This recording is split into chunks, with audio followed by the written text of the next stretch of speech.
Hi guys, and welcome back to a new video on Cubro's YouTube channel. Today we are gonna talk about the installation process of Cubro Vitrum on a self-hosted Red Hat server or virtual machine. Together we will run through the user guide and I can tell you from first hand what each of the steps mean and how you avoid any issues during the installation process. So without losing any more words, let's dive into it. What you see on the screen is the installation guide of Vitrum to run on any server or virtual machine. So in fact, it does not matter if you run it on bare metal or inside of a VM.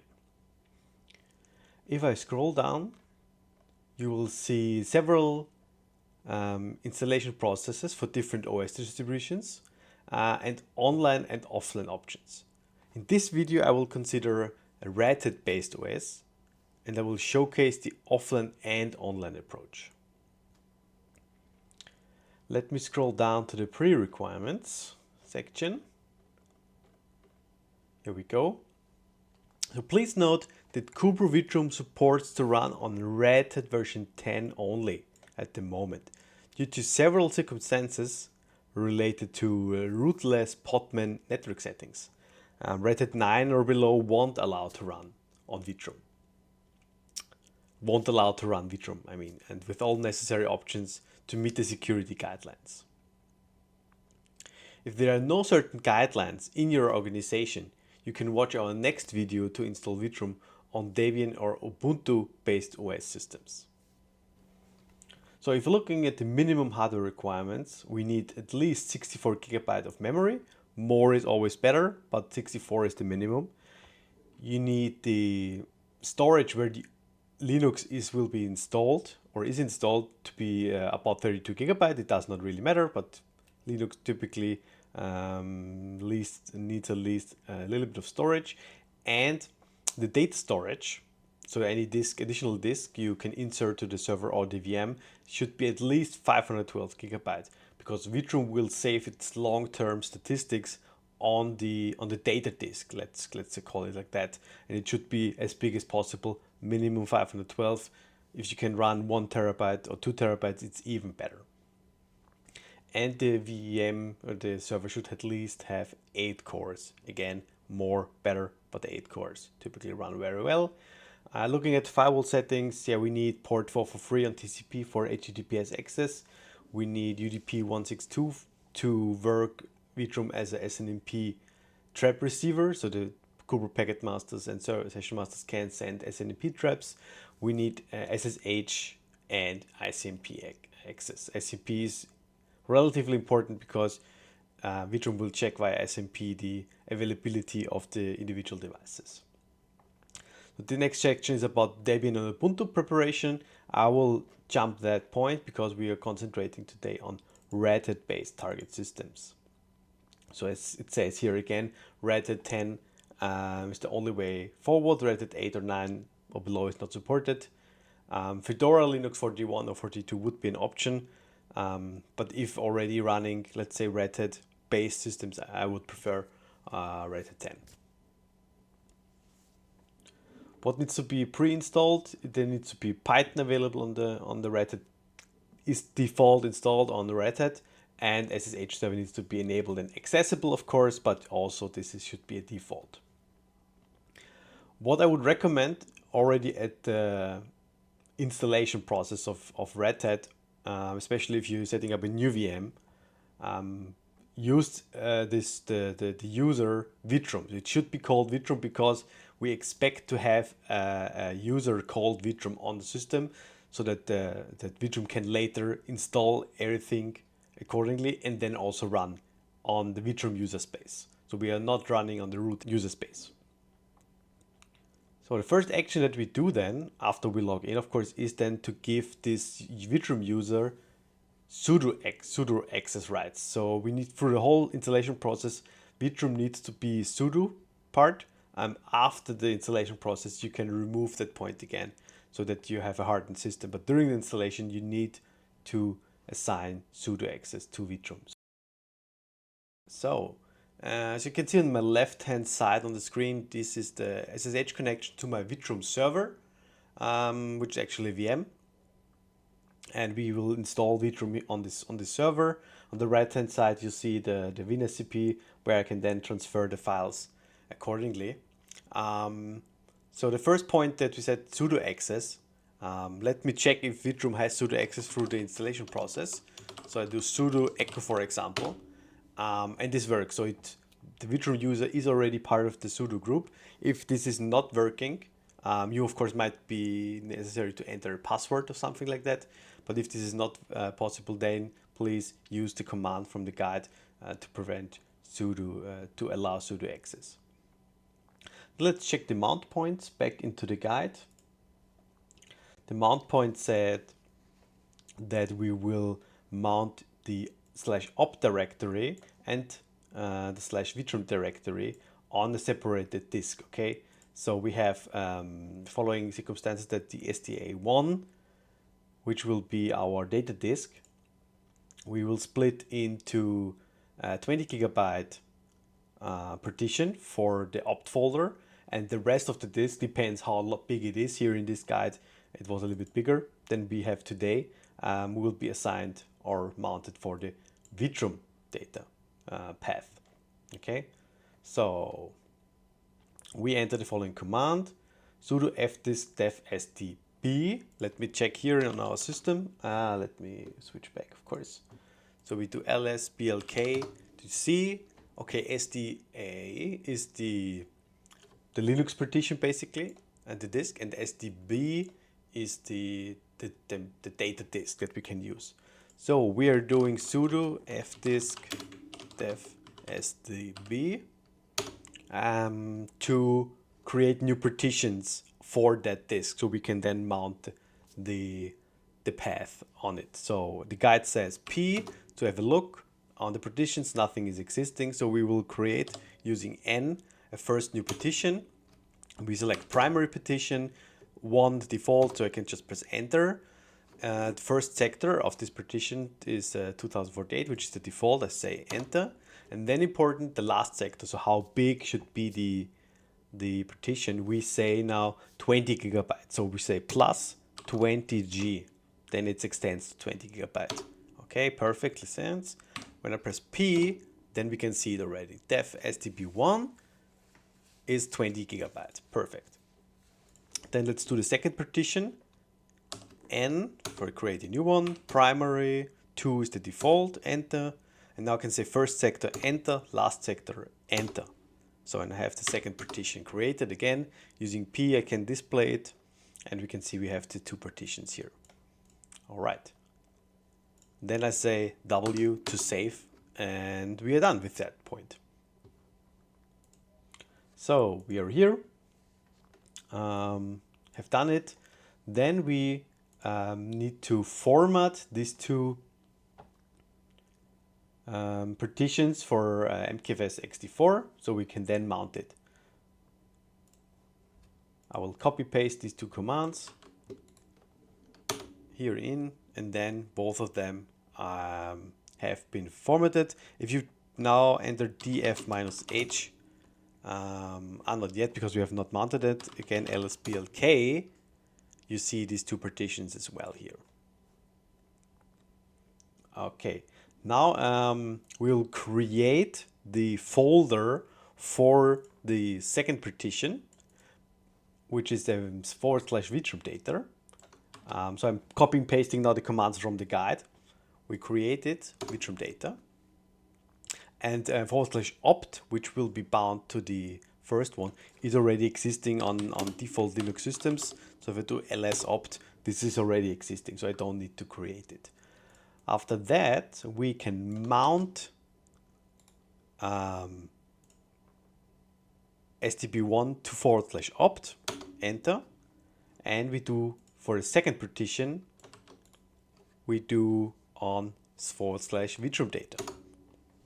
If I now do df-h, then we should see here on the last part that STB1 is mounted to opt and STB2 is mounted to Vitrum data. Perfectly fine. Now we need to change the ownership of Vitrum data, because Vitrum data is now created and managed by root, but we wanna have the Vitrum user to have the right access to it. So I will say sudo chown to change owner, which is then Vitrum. The first one is the username, the second is the group, which should be the same name, then / Vitrum data. Perfectly fine. This is a really critical step, otherwise our Podman containers have no privileges to write to that path, and then we have no statistics. So the next step is to make this mounting persistent after every reboot. So we need to modify a certain file called /etc/fstep to have the changes. There is the next part in the guide with 2 commands. Let me show you these 2 parts. So we are here now under 5533. And if I copy paste this part, we will automatically make the mounting persistent. So let's take that, copy it in, and that's it, done. You can also do then cut etc/fstep, and you should see these 2 lines here available. The rest of the file is unchanged then. Okay. The next part is that we create a default directory for Podman. Also the following part of the guide. We are copy pasting it. We are creating a new directory on the home folder .config/containers. And in the next step, we are creating a file inside of the container one. So I press enter, and we are inside of a VI editor now, writing a new configuration file for the Podman storage path. So it's also part of the guide here that we have to copy paste this part and put into the file. I'll switch back. I'm inside the VI editor. To write something, I need to press A 1 time, and then I can insert it. I typically press Shift Insert. Right click or Shift right click should also work. Then you have it here inside. I press Escape to exit the writing mode, and then I do WQ exclamation mark to force saving. Okay. Perfectly. You can also have a look on the file, do cut, and then again take that path, .config container storage configuration. You should see that now created perfectly fine. The next few steps, if I back to the guide, are a little bit more complex, but we just need to execute these commands to do it. This is something to do with the policy of the Linux in combination with Podman, that we have the privileges to do the mounting and to write to the disk again. So we just copy these 2 commands, okay, and then I paste them here. So I take it, this one here takes a moment, and also the next one. Okay, perfect, relabeled. So now Podman has all the required settings.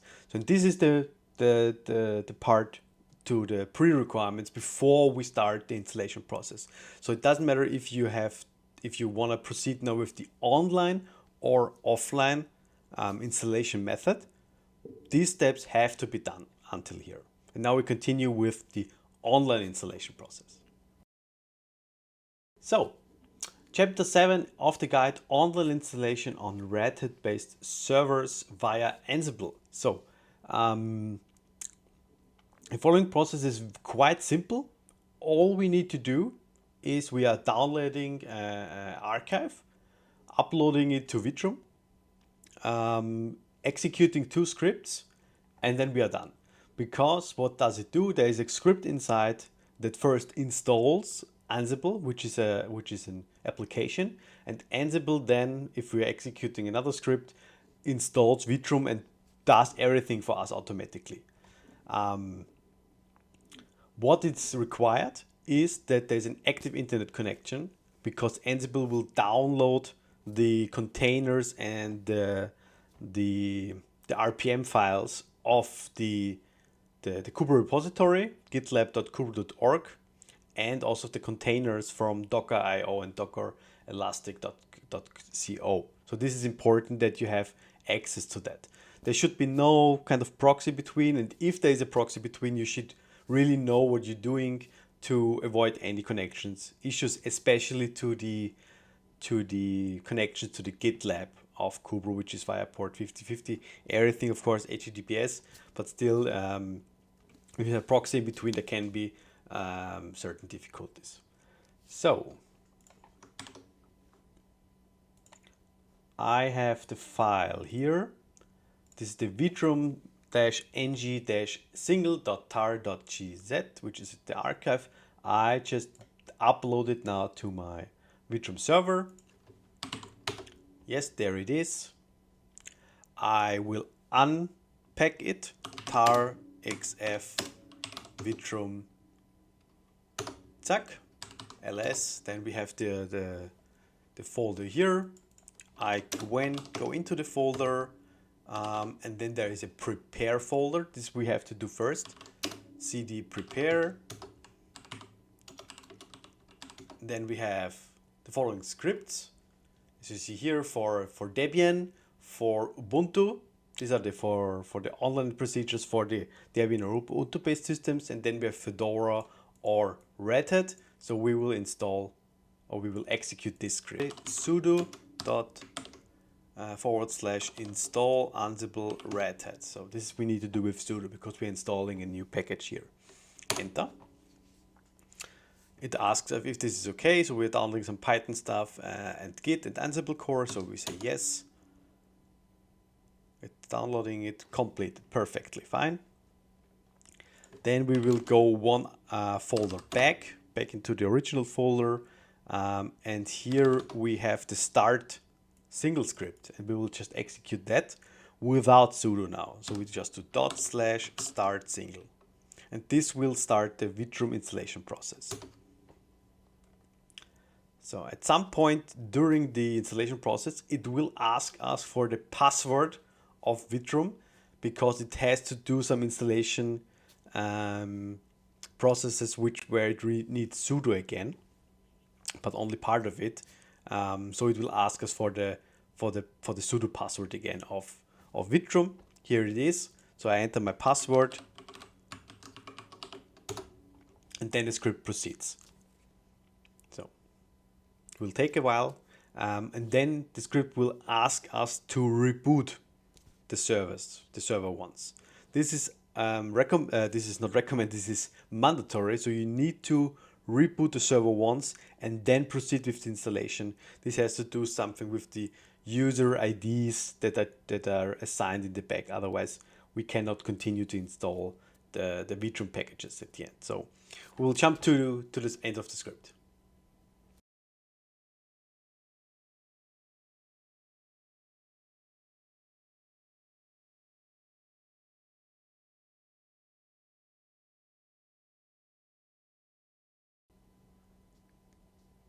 Okay, the script is done. It took now about 2 to 3 minutes. We will fast forward that part. And now it says here sudo reboot or sudo shutdown -r, which is the same, before proceeding the installation. So we will do that. Sudo reboot. It will quickly restart the server. It should not take that long now because it's a VM, very fast. And then all we do now is then to restart that script once again, so it can continue with the installation process. So let me log in. It should be back already. Yes, it's super fast. Okay, so we are heading back into the folder again, Vitrum ng single, and I execute the script once again. And it will ask me again for the password of Vitrum, so I will enter that again. And now it really starts with the Vitrum installation process. So it connects to the GitLab of our repository, downloads all the RPM files, downloads Docker containers containing Elasticsearch and the Mongo database and all the part. So this takes also a while. We'll fast forward again and see you once it's done.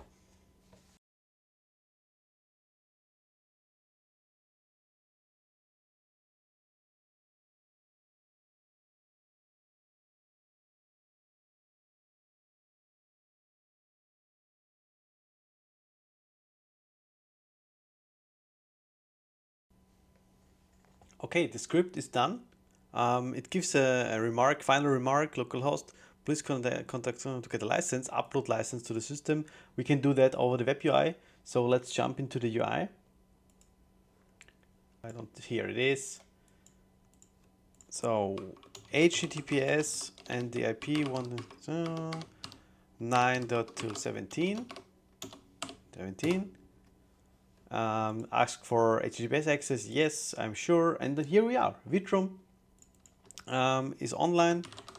Admin at vitrum.com is the default user and the default password is A1234. And we see we're in. Fantastic. So I would say I reset DVM and we give it another try with the offline option where a lot of more things are to consider. So if you are happy with the online procedure, I say already thank you very much. See you in the next video. Everybody else, we see you at the offline procedure. So guys, everybody who is now here is interested to see how can Vitrum be installed in a completely offline environment. So for that procedure, we have also a guide in the same manual, Chapter 9, Offline Installation on Red Hat based servers. Remember, you have to do the pre-requirement settings that we went through in the beginning of the video as well, besides an online and offline procedure. So you need to have the disk available, you need to be mounted, it needs to be set up, so we now can continue to install Vitrum. So also in the offline procedure there are some requirements, and since there's no a script that can online install following applications that are required, you need to be aware that these installations are installed already, or you need to find a way to install them. The following applications need to be installed: Podman and Pasta. Podman Pasta comes together in the bundle. If you've installed Podman, Pasta comes as well. On some Red Hat installations, you can already include them. So I would highly recommend that during Red Hat installation to include Podman in that way. Otherwise, now you have to reinstall it via RPM packages. So you need to go to the website and find them. And then also you need to install Pasta as well, such as other dependencies. So you need to be careful there. You need to have unzip available there, and systemd container, aka machinectl, needs to be installed. So I will make my life easy now. I just installed it via the packet manager yum. So because I didn't do anything of that before, I don't wanna now download the RPM packages manually and be careful about the dependencies. So I installed it now again via the online package management. So let me switch back to the CMD. So yum install podman, unzip, and systemd container. This will install all the necessary requirements.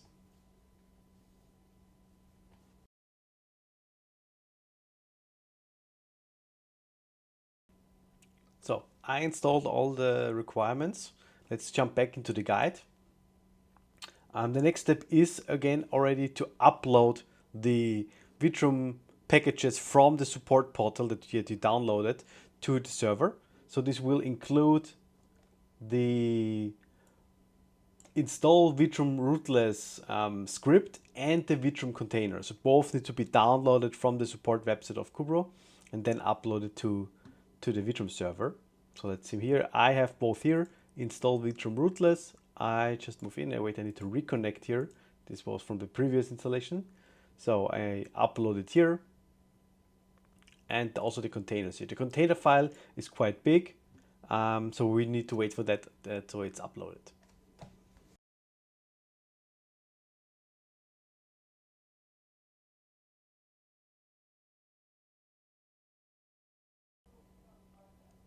So the file is uploaded, or both files are uploaded. Here's the container file, 1.8 gigabyte. Let's check it here. Yes, both are here. So we will have to execute, like before, the installation script twice. Once to do the preliminary checks and preparation of the host. Then we reboot, and then we execute it again to install the packages and importing the containers. So to execute the script, we have to do sudo change mode plus X and the script to give it executable rights, and then we execute it. Install like that with -p.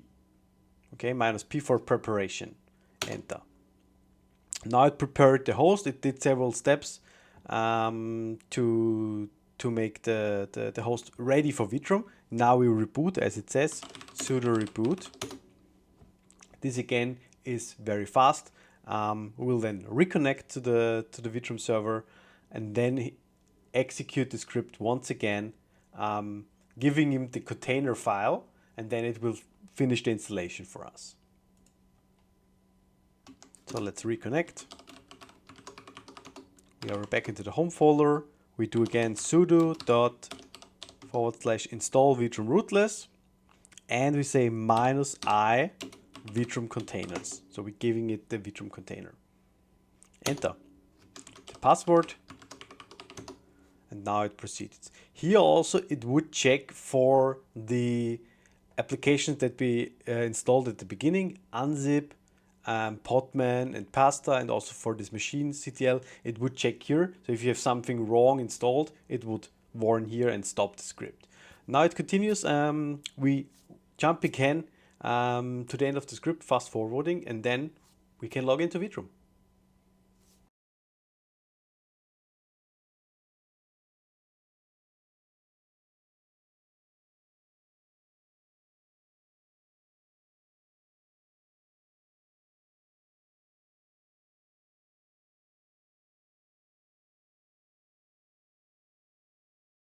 Oh, here we are. The installation script has completed. Vitrum is ready to go. Let's switch to the other window. Again, we say HTTPS 192.168.9.2117, and here we are. Vitrum again, admin at vitrum.com. Password is A1234. Login, and there we are. Okay, so this was the whole installation setup. If you have any questions or something is unclear, head down into the comments or visit support.cubro.com, open a ticket, get in touch with us directly. Looking forward to see you in another video where we are discussing the Debian installation and also following up guide of the initial setup of Vitrum, importing the license, starting with the first devices. Yeah, so looking forward to see you in the future. Have a nice day. See you. Bye.